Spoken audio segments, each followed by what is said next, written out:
সন্ধ্যায় ছেলে আমার পা টিপে দিচ্ছিল আর বলছিল, মা, এই পা দুটো দিয়ে তুমি সারাদিন আমার জন্য কাজ করো, আমিও তোমার সেবা করতে চাই। আমি আরাম পেয়ে বললাম, তুই খুব ভালো ছেলে। সে হাসি মুখে বলল, মা, আমি শুধু ভালো ছেলে নই, আমি একজন পূর্ণবয়স্ক পুরুষও। কথাটা শুনে আমি অবাক হলাম। সে আমার পা ছেড়ে দিয়ে আমার কাছে এসে বসল। আমার চোখের দিকে তাকিয়ে বলল, মা, একজন পুরুষের যেমন একজন নারী দরকার হয়, আমারও তেমনি তোমাকে দরকার। আমি উঠে দাঁড়াতে গেলাম, কিন্তু সে আমার হাত ধরে বসিয়ে রাখল। আমার দিকে তাকিয়ে আবেগঘন গলায় বলল, মা, আমি তোমাকে ভালোবাসি, আমার জীবনসঙ্গী হিসেবে চাই। তুমি আমাকে বিয়ে করো। সন্ধ্যার আলো ধীরে ধীরে আমাদের ঘরে কমে যাচ্ছিল। এই গল্পটি সম্পূর্ণ শুনলে আপনাদের পানি অটোমেটিক বের হয়ে যাবে, সো যত দ্রুত সম্ভব হাতের কাছে টিস্যু নিয়ে বসে পড়ো। বিছানার চাদর যেন নষ্ট না হয় সেটা সম্পূর্ণ খেয়াল রাখার অনুরোধ জানিয়ে গল্পটি এখন শুরু করব। তার আগে সর্বশেষ অনুরোধ, দয়া করে এমন পানি বের করার গল্প নিয়মিত শুনতে আমাদের চ্যানেলটি সকলেই সাবস্ক্রাইব করুন। ধন্যবাদ। হ্যালো বন্ধুরা, আমার নাম রূপা সেন। আমার বয়স ৩৯ বছর।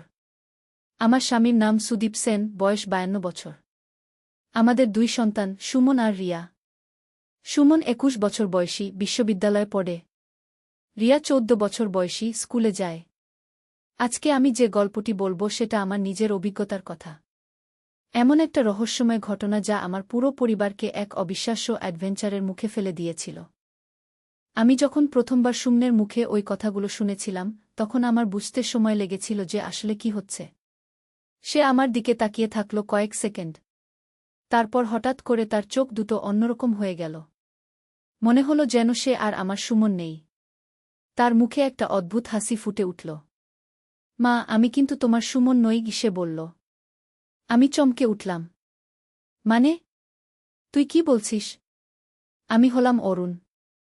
আমি তোমার স্বামীর দাদার ভাই। আমি মরে গিয়েছিলাম ১০০ বছর আগে। কিন্তু আমি তোমার ছেলের শরীরে ভর করেছি। আমার মাথা ঘুরে গেল। এ কি শুনছি আমি? আমার সুমন এমন কথা বলছে কেন? সুমন, তুই কি বলছিস? তোর কি হয়েছে? আমি ভয় পেয়ে গেলাম। কিন্তু সে আরও অদ্ভুত আচরণ করতে লাগল।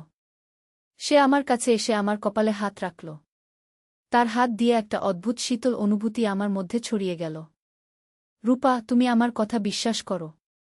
আমি তোমাদের পরিবারের একজন পূর্বপুরুষ। আমি এই বাড়িতেই থাকতাম ১০০ বছর আগে। আমার একটা অসমাপ্ত কাজ আছে।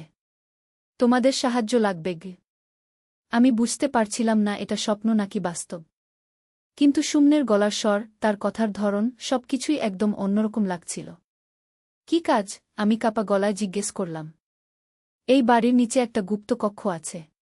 সেখানে আমাদের পরিবারের একটা বিশাল গুপ্তধন লুকানো আছে। কিন্তু সেই গুপ্তধনের সাথে জড়িয়ে আছে একটা অভিশাপ। যতদিন সেই অভিশাপ না ভাঙা হবে ততদিন আমি শান্তি পাব না। আমি অবাক হয়ে তার দিকে তাকিয়ে রইলাম। এসব কি বলছে সে? তুমি কি জানো এই বাড়ির বেসমেন্টে একটা পুরনো কুয়া আছে? সেই কুয়ার নিচে একটা সুড়ঙ্গ আছে। সেই সুড়ঙ্গ দিয়ে গেলে পাওয়া যাবে সেই গুপ্ত কক্ষও। আমি কিছু বলার আগেই সুদীপ ঘরে ঢুকল। সে সুমনকে দেখে অবাক হল। সুমন, তুই কি করছিস? তোর মার সাথে এভাবে কথা বলছিস কেন? কিন্তু সুমন সুদীপের দিকে তাকিয়ে বলল, সুদীপ, তুমিও আমার কথা শুনো। আমি তোমাদের পূর্বপুরুষ অরুণ। আমি তোমাদের সবাইকে একটা বড় ধনসম্পদের সন্ধান দিতে পারি। সুদীপ হেসে ফেলল। সুমন, তুই কি দেখছিস? কোন ছবি দেখে এসেছিস? কিন্তু তখনই ঘরের লাইট নিভে গেল। আর তখনই আমরা শুনতে পেলাম একটা অদ্ভুত শব্দ। মনে হলো যেন কেউ মাটির নিচ থেকে কান্নাকাটি করছে। রিয়া ভয় পেয়ে আমার কাছে এসে আঁকড়ে ধরল। মা, এ কি শব্দ? তখন সুমন বা অরুণ যেই হোক, সে বলল, এই কান্নার শব্দ আসছে সেই গুপ্ত কক্ষ থেকে। সেখানে একটি মেয়ের আত্মা বন্দী হয়ে আছে। তাকে মুক্ত করতে হবে। আমার গা শিউরে উঠল। কিন্তু সুদীপ এখনও বিশ্বাস করছিল না। সুমন, এসব কি বাজে কথা বলছিস? তুই ঠিক আছিস তো? কিন্তু তখনই ঘরের মেঝে কাঁপতে শুরু করল। মনে হলো যেন ভূমিকম্প হচ্ছে। আমরা সবাই ভয় পেয়ে গেলাম। সুমন বলল, দেখো, আমি যা বলছি সব সত্যি। চলো, আমি তোমাদের সেই কুয়াটা দেখিয়ে দিই। আমরা সবাই মিলে বেসমেন্টে নামলাম। সত্যিই সেখানে একটা পুরনো কুয়া ছিল। কুয়াটা অনেক দিন ধরে ব্যবহার হয় না, তাই সেটার উপর একটা কাঠের ঢাকনা দেওয়া ছিল। সুমন সেই ঢাকনাটা সরিয়ে দিল। আর তখনই আমরা দেখতে পেলাম কুয়ার মধ্যে একটা মিহি আলো জ্বলছে। এই আলোটা কোথা থেকে আসছে? সুদীপ অবাক হয়ে জিজ্ঞেস করল। এই আলো আসছে সেই গুপ্ত কক্ষ থেকে। চলো নিচে নামি গু। কিন্তু আমি ভয় পেয়ে গেলাম। না, আমি নামব না। এটা খুবই বিপজ্জনক। মা, ভয় পেও না। আমি তোমাদের সাথে আছি। আর এই কাজটা না করলে আমি কখনো শান্তি পাব না গি। রিয়া আমার হাত ধরে বলল, মা, আমার খুব ভয় লাগছে গু। কিন্তু সুদীপ বলল, ঠিক আছে, চলো দেখি কি আছে। তবে সবাই সাবধানে থাকব। আমরা একটা দড়ির সাহায্যে কুয়ার মধ্যে নামলাম। নিচে নেমে দেখি সত্যিই একটা সুড়ঙ্গ আছে। সুড়ঙ্গটা বেশ প্রশস্ত এবং সেখানে হাঁটা যায়। আমরা সুড়ঙ্গ দিয়ে হাঁটতে শুরু করলাম। পথে পথে অদ্ভুত সব জিনিস দেখতে পেলাম। দেওয়ালে পুরনো ছবি আঁকা, কিছু পুরনো হাটগোট। এগুলো কি? রিয়া কাপা গলা জিজ্ঞেস করল। এগুলো আমাদের পূর্বপুরুষদের দেহাবশেষ। তারা এই গুপ্ত কক্ষটা পাহারা দিয়ে মরেছিলেন গু। অনেকটা হেঁটে যাওয়ার পর আমরা একটা বট কক্ষে পৌঁছলাম। কক্ষটি অদ্ভুত রকমের উজ্জ্বল। মনে হলো যেন হাজার হাজার মোমবাতি জ্বলছে। কিন্তু সবচেয়ে অবাক করা ব্যাপার হল, সেই কক্ষের মাঝখানে একটা স্বচ্ছ বাক্স রাখা ছিল। আর সেই বাক্সের মধ্যে একটি সুন্দরী মেয়ে শুয়ে আছে। মনে হচ্ছিল যেন সে ঘুমিয়ে আছে। একে? আমি অবাক হয়ে জিজ্ঞেস করলাম। এ হল রানী মৃণালিনী, আমাদের পরিবারের একজন রাজকুমারী। তাকে একটা অভিশাপ দেওয়া হয়েছিল।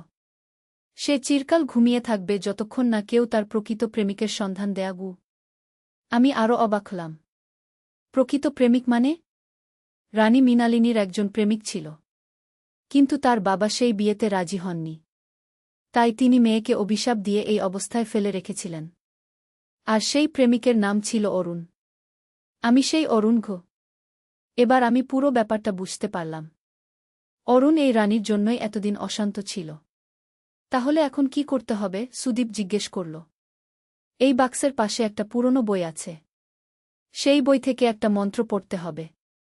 তাহলে অভিশাপ ভেঙে যাবে গু। আমরা সেই বইটা খুঁজে পেলাম। বইটা খুবই পুরনো, প্রায় নষ্ট হয়ে গেছে। কিন্তু কয়েকটা পাতা এখনও পড়া যায়। সুমন সেই বই থেকে একটা মন্ত্র পড়তে শুরু করল। মন্ত্রটা ছিল সংস্কৃত ভাষা। আমরা কিছু বুঝতে পারছিলাম না। কিন্তু সে পড়তে থাকল। মন্ত্র পড়ার সাথে সাথে সেই স্বচ্ছ বাক্সটা ধীরে ধীরে খুলে যেতে লাগল। আর রানী মৃণালিনী ধীরে ধীরে চোখ মেলতে লাগলেন।